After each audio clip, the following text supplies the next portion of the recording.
नमस्कार सोलंकी और आप देख रहे हैं अवंतिका एक्सप्रेस न्यूज़। मध्य प्रदेश के सुसनेर विधानसभा में इस वक्त मैं मौजूद हूँ। सोए से आगे एमपी और मध्य प्रदेश की बॉर्डर भी कुछ नज़दीक यहाँ पर आ चुकी है और निर्दलीय के जो चुनावी मैदान में है मेरे साथ हैं जीतू पाटीदार। हम उनसे चर्चा करेंगे कि वो किस प्रकार चुनावी मैदान में उतरे हैं। जीतू जी, आपका स्वागत है। बताएं कि आपको निर्दलीय के रूप में चुनाव लड़ना पड़ रहा है, तो क्या आपका विकास को लेकर आपने जनता के बीच में आप जा रहे हैं? देखो, विकास तो यहाँ पे बहुत सारे अवरुद्ध हैं। विकास के नाम पर धरातल पे कोई सी भी चीज़ विकास बिल्कुल यहाँ पे हर प्रकार से ध्वस्त है। यहाँ पे जो किसानों की समस्या है, युवाओं की समस्या है और बुजुर्ग माता बहनें हर वर्ग यहाँ पे परेशान है। आज किसान को खाद बीज के लिए लाइन में खड़ा रहना पड़ता है, बैंकों के पैसे के लिए जो डलते हैं उनके लिए भी बैंकों की लाइनों में खड़ा रहना पड़ता है। और बहुत सारे गांव ऐसे जो नहर से छूटे हुए हैं और जो डूब क्षेत्र में देखा जाए तो जो प्रभावित क्षेत्र है उनको अभी तक भी मुआवजा नहीं मिला है।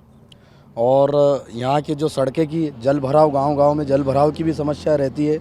ऐसी बहुत सारी समस्याएँ हैं। आप ये बताएं कि जो वर्तमान यहाँ पर विधायक थे राणा विक्रम सिंह, उनके द्वारा क्या ऐसे विकास कार्य हुए कि नहीं हुए, फिर जो आप करने जाएंगे? यहाँ पे विकास की जो बात की जाए वो मैंने आपको बताया, विकास कुछ भी नहीं हुआ है।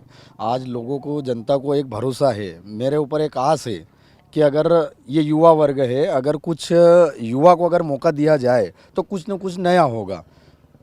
सबकी एक ऐसी एक आस बनी हुई है। आप ये बताएं मुझे कि किस प्रकार की युवाओं के लिए अगर जनता आपको मौका देती है तो आपका क्या एजेंडा है, आपकी क्या प्लानिंग है? सुसनेर विधानसभा के लिए बहुत सारी प्लानिंग है।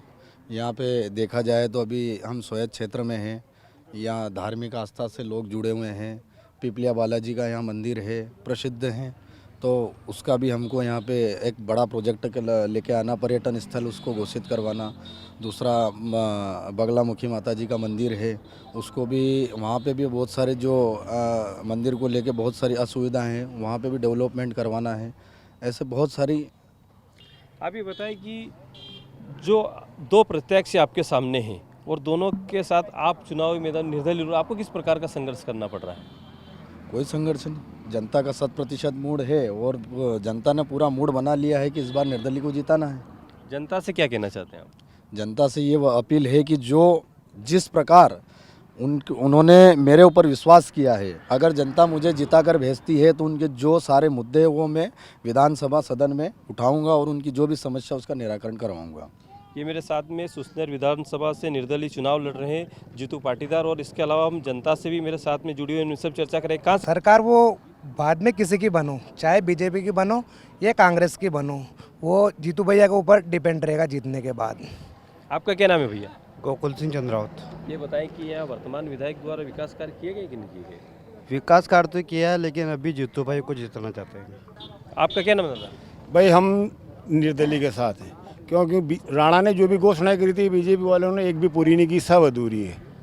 जो भी घोषणा की थी कोई फिर बाद में कोई ध्यान ही नहीं दिया 5 साल। आपको क्या लगता है कि उन्होंने विकास काम नहीं किया? आपका कहने की है? बिल्कुल नहीं किया ना, कि कहने क्या, वो तो कह रहे कि मैंने बहुत विकास बिल्कुल एक विकास नहीं किया हमारे क्षेत्र में।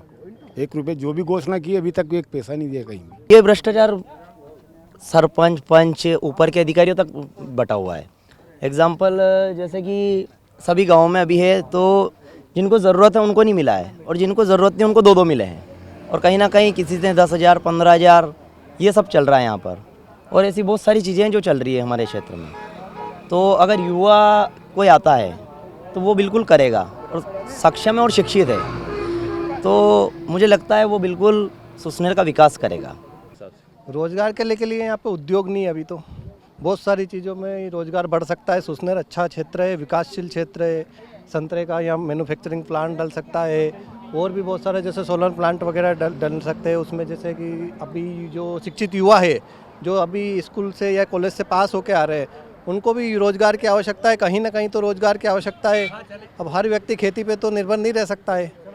और जीतू भैया आए हैं तो युवा आदमी है, युवा व्यक्ति है, तो हमारा निर्णय है कि इस बार अगर वो जीतते हैं तो हम युवाओं के लिए कुछ ना कुछ तो करेंगे। इसलिए सारा युवा उनका समर्थन कर रहे हैं। क्या लगता है कौन विधायक बनेगा? अब ये तो जनता जिसको आशीर्वाद देगी उसको बनना है। सरकार किसकी बनेगी आपको क्या लगता है?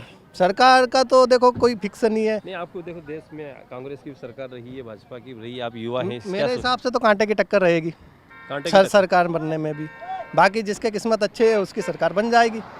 मैं सुमेर सिंह सोलंकी। इस वक्त जो आप ये खबर देख रहे थे, सुसनेर विधानसभा से हम सोयत में थे और हमारे साथ में निर्दलीय चुनाव लड़ रहे जीतू पाटीदार से हमने चर्चा की। अवंतिका एक्सप्रेस न्यूज़ के साथ सुमेर सिंह सोलंकी।